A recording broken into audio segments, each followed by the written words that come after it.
So guys, आज मैं explain करूंगा एक अमेरिकन फाउंड फुटेज फिल्म को। का नाम है the possession of Michael king. Movie 2014 में रिलीज हुई थी। मूवी की IMDb रेटिंग है 5.7 स्टार आउट ऑफ 10।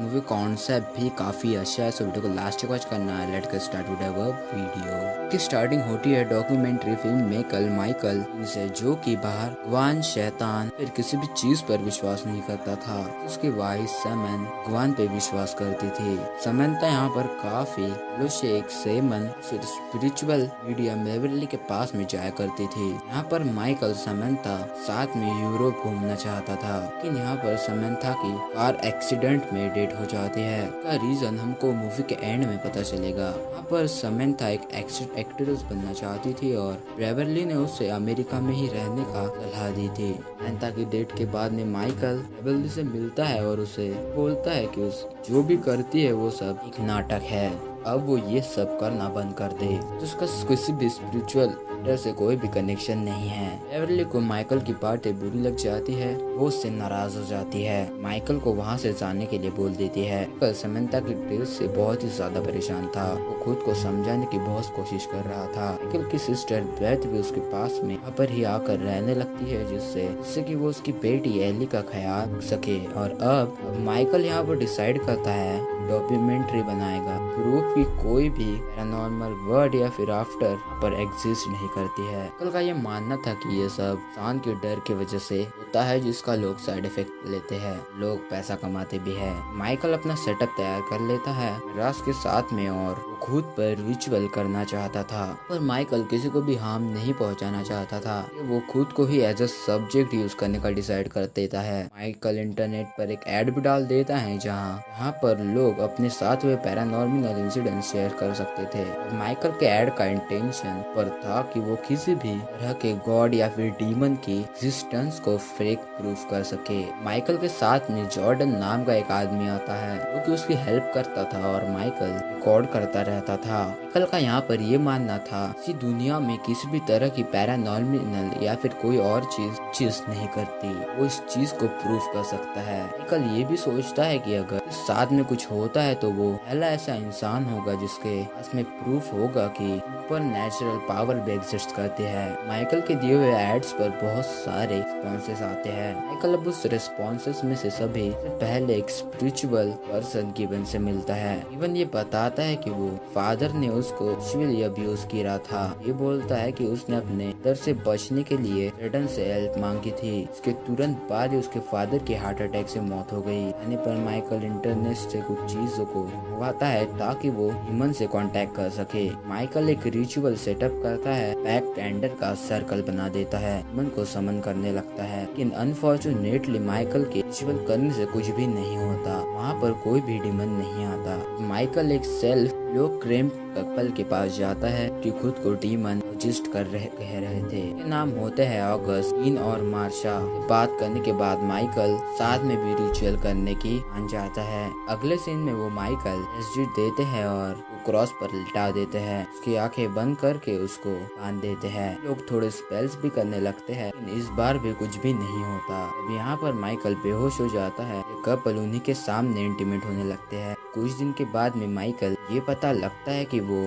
पल फेक था। माइकल हार नहीं मानता और एक सुनलर डायरेक्टर से मिलता है, जो कि माइकल से दावा करता है कि वो जादू टोना करता है। डायरेक्टर एक फ्रॉक से TNT निकालता है, जो कि केमिकल होता है जो ह्यूमन बॉडी में मरने के बाद में बनता है। वो डायरेक्टर माइकल को लेकर ग्रेवयार्ड में जाता है, जहाँ पर वो एक मरे हुए इंसान को स्पिरिट को माइकल के बॉडी में ट्रांसफर करने वाला था। लेकिन भी वहाँ पर पुलिस आ जाती है और वो दोनों वहाँ से भाग जाते हैं। माइकल एक बिल्डिंग में चला जाता है और वो डायरेक्टर उसके पीछे ढूंढते हुए आ जाता है। डायरेक्टर को यहाँ पर ये पता चलता है माइकल एक दीवार पर खड़ा हुआ है और कल पीछे टर्न होता है कि आंखें पूरी तरह काली हो गई थी, ट्रांस जैसी स्टेट चला गया था। पर हम और वो डायरेक्टर समझ जाते हैं माइकल के साथ में यहाँ पर कुछ गड़बड़ है। रिचुअल गलत हो गया था, इस वजह से माइकल पोजेशन में गया है। माइकल यहाँ पर ये बोलता है कि वो मरना नहीं चाहता और बाद उस डायरेक्टर पर अटैक कर देता है। देर के बाद में सब कुछ नॉर्मल हो जाता है और माइकल रात को रिकॉर्डिंग रहा होता है तो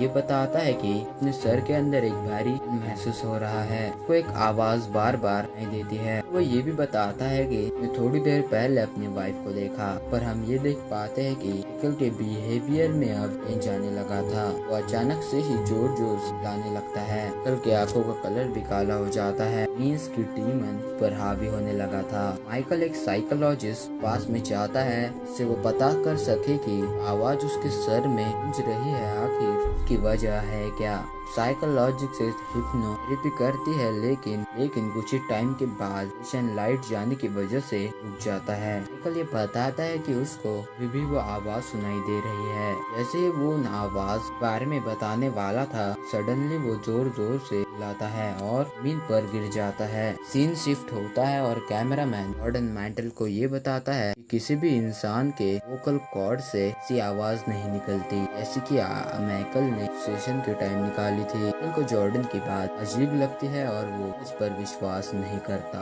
माइकल ये बोलता है कि कैमरे के अंदर ही कोई फॉल्ट होगा। जॉर्डन माइकल से सहमत नहीं था। वो काम छोड़ने का फैसला कर लेता है। Good decision Jordan. यहाँ पर माइकल जॉर्डन के जाने के बाद ये रिकॉर्डिंग का काम करने लगता है। तो हम देख पाते हैं कि माइकल रात को स्लीप वॉकिंग करने लगता है और अपने होश में ही नहीं रहता। एक रात वो बेड के रूम में जाता है और उसे ब्लड इंटेंशन से होता है। पर हम ये भी देख पाते हैं माइकल की आंखों का रंग एकदम बदल जाता है। वो यहाँ पर पॉजिटिव स्टेट में आ जाता है। ये सब उसमें डीबन करवा रहा था। लेकिन माइकल की बेटी के पास में आती है और ये कहती है कि उसने एक बुरा सपना देखा है। उसने एक मॉन्स्टर को देखा था। माइकल उसे उस मॉन्स्टर के बारे में पूछता है। यहाँ पर वो ये बोलती है कि मॉन्स्टर उसके पापा है कि माइकल ये सुनकर बहुत ज्यादा बुरा लग जाता है और वो उसको ये समझाता है कि उसका डैड है और उसको कभी भी नुकसान नहीं पहुंचाएगा। एक दिन माइकल को गार्डन में मरा हुआ कबूतर मिलता है और वो ऊपर के रूम में दिखता है तो वहाँ पर उसको वो डीमन खड़ा हुआ दिखता है। माइकल अब अपनी बहन और बेटी को बचाने के लिए अंदर भागता है। तभी सिस्टर ब्रेट ये कहती है वो दोनों ठीक है।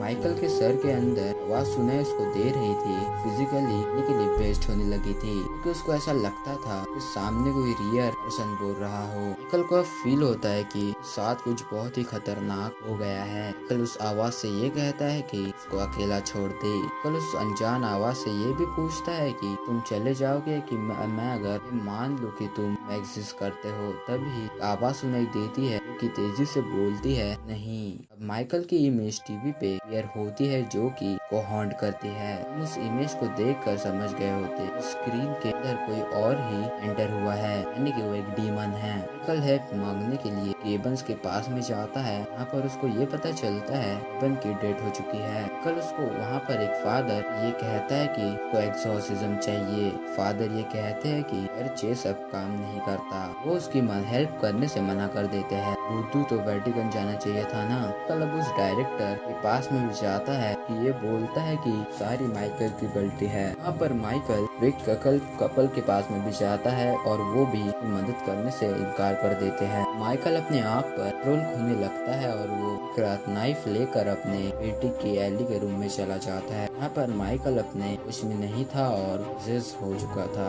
अगले दिन बेट को अपना डॉग एली के बेड पे रखा हुआ मिलता है। काम किसी और का नहीं बल्कि जेसन में माइकल का ही था। माइकल अब एली को ये बोलता है कि अपने फ्रेंड्स के पास में रहने के लिए चली जाए कि वो दोनों भी सेफ रह सके। वो दोनों वहाँ से चली जाती है। यहाँ पर चर्च ने एक्सोर्सिज्म के लिए मना कर दिया था। माइकल खुद ही एक्सोर्सिज्म करने का फैसला कर लेता है। माइकल यहाँ पे ही एक्सोर्सिज्म परफॉर्म करता है। जैसा कि हम सब जानते हैं एक्सोर्सिज्म के लिए चीज ही गॉड में होती है। माइकल शुरुआत से ही गॉड पे भरोसा नहीं करता था। एक्सोर्सिज्म भी फेल हो जाता है। बाइबल वहाँ पर जलने लगता है। भी एक एंटिटी माइकल पर अटैक कर देते हैं तो रूम में इधर उधर देखने लगती है। डीमन माइकल की बॉडी को पूरी तरह से पसेस कर लेता है। माइकल की चेस्ट पर एक हेवन बना देता है। एक दिन जब माइकल अपने चेस्ट की स्क्रीन को चेक करता है रहा होता है तब उसे दर्द का एहसास नहीं होता। माइकल अब एक नीडल को अपनी उंगली में जाकर देखता है पर यहाँ पर उसको थोड़ा सा भी पेन नहीं हो रहा था। वो आवाज माइकल को बार बार सता रही थी। कहती है कि एली को मार दो। माइकल उसे मना कर देता है। रात माइकल एक अनजान औरत का पीछा करता है कि वो उसको मार सके। डीमन एली को छोड़ दे, लेकिन वो उस औरत को नहीं मारता। फुटपाथ पे सो रहे दूसरे इंसान को मार देता है। माइकल नहीं चाहता था कि और नुकसान करे, इसलिए वो खुद के बॉडी पे कंट्रोल नहीं कर सकता था। ये वो घर जाता है और वो हथकड़ी लगाकर चाबी को दूर फेंक देता है। अगली सुबह जब वो उठता है तो ये देखता है कि सब टुकड़ा पड़ा हुआ है। दीवार पर बर्ड से भरी हुई लाइंस बने हुए थे। उसके ऊपर भी एक पेंटामिक बना हुआ था। माइकल टीवी पे रिकॉर्डिंग देखता है। आखिरी रात की रिकॉर्डिंग हम ये देख पाते हैं कि गॉर्डन उस रात माइकल के घर पर आया था। उस वक्त माइकल सोया हुआ था। मन ने माइकल की बॉडी को कंट्रोल कर लिया था। उसने माइकल बन के अपनी हथकड़ी जॉर्डन से छुड़वा दी। ये देखकर उठते हुए माइकल जॉर्डन को कॉल करता है। जॉर्डन के फोन की लिंक ऊपर वाले कमरे से सुनाई देती है, लेकिन वहाँ पर कोई भी कॉल रिसीव नहीं करता। कल ऊपर एली के रूम में जाता है। यहाँ पर जॉर्डन को डेड पाता है। वो दीवार पर लटक रहा होता है। उसको उसने अपनी आखिरी रात मार दिया। माइकल यहाँ पर बिल्कुल ही टूट जाता है और उसे छुटकारा पाने के लिए बहुत सारी कौन सी दवाई खा लेता है, वो सुसाइड कर सके, मर जाए। माइकल कैमरा में रिकॉर्ड करता है। बोलता है कि होप किसी को उसके रिकॉर्डिंग जाए और उसको बता सके कि उसके डैड मर गए।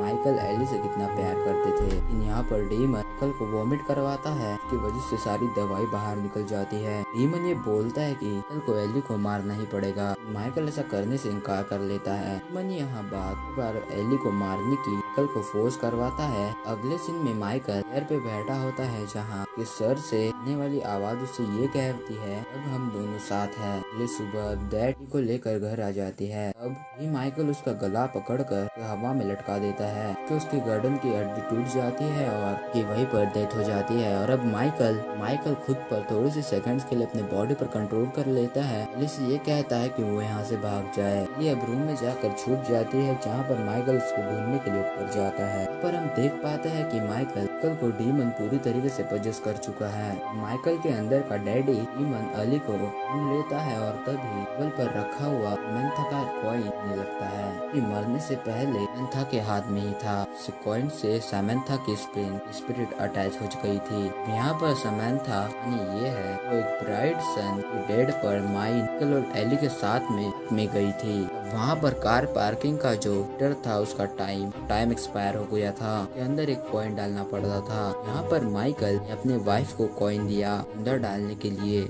होता ये है कि कॉइन गलती से रोड पर गिर जाता है। उसको उठाते समय एक्सीडेंट हो जाता है। इस टाइम पर समंथा स्पिरिट इस कॉइन से अटैच हो जाती है। तभी माइकल डीमन से लड़ने लगता है। माइकल डीमन को अपनी बॉडी पे कंट्रोल नहीं करने देता। ये वो अपनी समंथा की स्पिरिट से मदद मांगता है। माइकल मिरर में देख के कुछ मिनट के लिए वो बॉडी पे कंट्रोल कर लेता है। उसने समंथा की मदद से किया था। माइकल बिना कोई टाइम लगाए एली को बचाने के लिए उसे बाहर जंप कर देता है। गिरने से उसकी डेथ हो जाती है। उसके फाइनल टाइम में हम समंथा की वॉइस सुनते थे, जो कि उसको ये कहती है कि अब सब कुछ ठीक हो जाएगा। और ये मूवी यहीं पर ही एंड हो जाती है। सो बाय। वीडियो को पसंद आया तो वीडियो को लाइक करना, चैनल को सब्सक्राइब करना, बेल नोटिफिकेशन को ऑन करके प्रेस करना। मैं मिलता हूं आपको अगली वीडियो में, तब तक के लिए बाय।